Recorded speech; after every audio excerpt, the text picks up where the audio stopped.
Un hombre golpea y tumba a un anciano que pasea por la calle. Otro dispara a una víctima que estaba con 2 niños. 4 encapuchados roban una joyería tras romper a martillazos el escaparate. Tiros en la puerta de una bodega. Un ladrón grabado por la cámara de seguridad a punto de entrar en una casa. Una violenta pelea en el metro.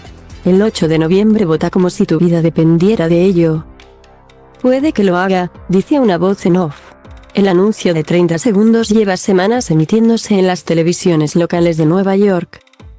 Lo ha pagado la campaña de Lee Zeldin, el candidato republicano a gobernador que en las elecciones legislativas de la semana que viene trata de sacar del cargo a la demócrata Kathy Hochul. Está salpicado de polémicas, desde por usar la imagen de un incidente que tuvo lugar en California hasta por emplear otras de sucesos anteriores a que Hochul llegara al puesto o por incluir la de un hombre negro en una crisis mental que no llevaba un arma sino una pieza de metal y luego recibió 5 disparos de la policía. Y está funcionando. Por primera vez desde que en 1994 el republicano George Pataki dio la sorpresa y sacó de Albany al patriarca Mario Cuomo. Los demócratas enfrentan serias posibilidades de perder el gobierno de Nueva York y de sufrir una debacle en las carreras a la Cámara Baja en un estado que Joe Biden ganó en 2020 por 23 puntos. La cómoda ventaja de más de 16 puntos que Hochul llevaba en septiembre gracias a la movilización de votantes contra la decisión del Supremo de derogar la protección constitucional al derecho al aborto y por la cercanía de Zeldin a Donald Trump se ha ido reduciendo a pasos agigantados. Y una de las claves de ese giro ha sido el foco que el republicano ha puesto en el crimen y la inseguridad. Zeldin no está solo. En numerosas carreras en todo el país, y siguiendo un manual clásico. Los republicanos reiteran como uno de sus mensajes centrales las denuncias de la supuesta responsabilidad de los demócratas en el deterioro de la seguridad real o percibido, y las acusaciones de que son blandos con el crimen. Y es un mensaje que resuena entre los ciudadanos, que según las encuestas colocan el crimen como el segundo asunto más importante tras la inflación y la situación de la economía y en algunos lugares, como en Nueva York, incluso como el primero. Según los sondeos, los votantes creen también que los republicanos son más capaces de combatir el problema deterioro y percepción, aunque los índices de criminalidad en Estados Unidos y en grandes ciudades como Nueva York están muy por debajo de los que se registraban en los años 90 del siglo XX. Empezaron a subir durante la pandemia. La falta de datos unificados a nivel nacional hace difícil determinar las cifras exactas. Pero lo seguro es que la percepción de que la situación empeora y las ansiedades son reales. Y según un sondeo de Gallup, el 56% de la población cree que hay más crimen donde viven, el nivel más alto registrado desde 1972, y el 78% está convencido de que ha subido en el país.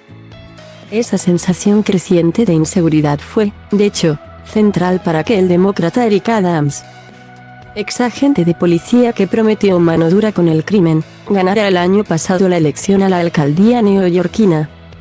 Y aunque en la urbe los homicidios han caído este año un 14% y los tiroteos un 13%, el crimen violento ha subido un 34%, con un 38% más de atracos y 32% más de robos. El problema no es solo, como tratan de denunciar los republicanos, de grandes urbes o estados gobernados por demócratas. En Oklahoma, por ejemplo, se registraron el año pasado el doble de asesinatos que en California o en Nueva York. Pero es innegable que existe preocupación, y que hay descontento también con algunas políticas progresistas que los republicanos denuncian, como los esfuerzos por reformar la justicia penal o el sistema de fianzas, un descontento que quedó expuesto este verano cuando una votación ciudadana sacó de su cargo al fiscal general progresista de San Francisco. Los republicanos vinculan también el deterioro de la seguridad con los esfuerzos que hubo tras las protestas por el asesinato de George Floyd por reformar o recortar la financiación de la policía. Se apoyan en un ecosistema mediático conservador que alimenta sus tácticas de miedo con una cobertura intensificada de sucesos. Fox News, por ejemplo, ha dedicado al crimen el doble de tiempo que las cadenas de la competencia desde que Biden llegó a la Casa Blanca. Y empuñan de nuevo polémicas herramientas de su manual, como teñir sus mensajes de racismo. En Wisconsin, por ejemplo, los anuncios contra Mandela Barnes, el vicegobernador y candidato demócrata al Senado, que es negro, lo han tildado de diferente y peligroso, uniendo su imagen a las de las congresistas Alexandria Ocasio-Cortez y la Omari Rashida Tlaib, y en un mitin en Nevada por candidatos republicanos en el que participaba junto a Trump, el senador de Alabama Tommy Tuberville aseguró que los demócratas son pro-crimen y quieren dar reparaciones, la compensación económica que se debate dar a los descendientes de esclavos, a la gente que comete el crimen.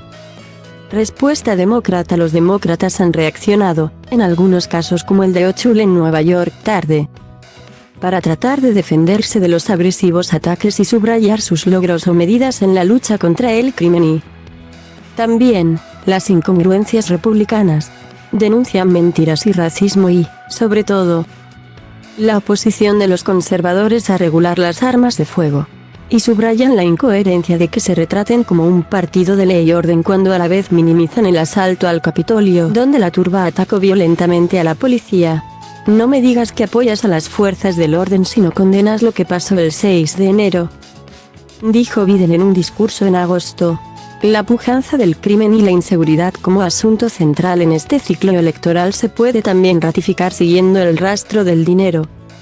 Según un análisis de datos de AdImpact de CNN, solo en las 3 primeras semanas de octubre el campo republicano invirtió en anuncios centrados en este tema 64,5 millones de dólares, una cuarta parte del total gastado en publicidad, mientras los demócratas les dedicaron 58 millones, el 15%. Quién se impone se determinará en las urnas, pero lo seguro es que el crimen jugará un papel decisivo no solo en Nueva York. Ha cobrado un lugar central en la carrera por el gobierno de Oregón, que los demócratas podrían perder por primera vez desde 1982. Y es vital también en Wisconsin o en la también decisiva lucha que libran el demócrata John Fetterman y el republicano Mehmet Oz por el Senado en Pensilvania. Es accesible for free, false, as part, @type, webpage element, is accessible for free, false. CSS Selector Closed Content.